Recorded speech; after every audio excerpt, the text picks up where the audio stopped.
আসসালামু আলাইকুম।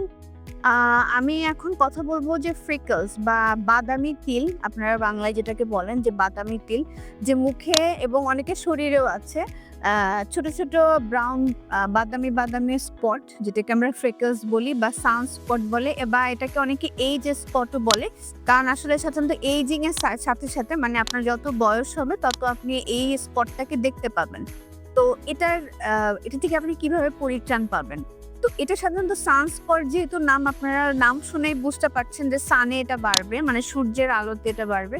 তো ডেফিনিটলি সান প্রোটেকশন আপনাদের জন্য একদমই জরুরি। মানে অবশ্যই লাগবে। এর সাথে, সাথে আপনি কি করতে পারেন? কিছু স্কিন লাইটেনিং ক্রিম আপনারা ইউজ করতে পারেন যেগুলোতে দাগ হালকা হয়। তবে সাধারণত ফ্রিকলস স্কিন লাইটেনিং ক্রিমে খুব বেশি যায় না। তো এটা আমরা ডেফিনিটলি লেজার করি। লেজারে আপনি এটা থেকে মুক্তি পেতে পারেন।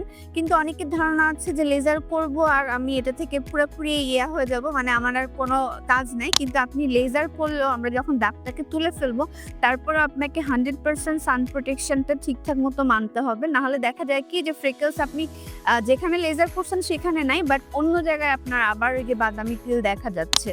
তো এইজন্য আপনি সানস্পট বা এইজ স্পট বা ফ্রেকলস যেটাই বলেন না কেন সেটা থেকে আপনার এক হলো প্রিভেনশন হলো আপনি খুব ভালো সানস্ক্রিন ব্যবহার করতে হবে। সানস্ক্রিন ঠিকমতো রিঅ্যাপ্লাই করতে হবে যদি আপনি হেভি সানে থাকেন।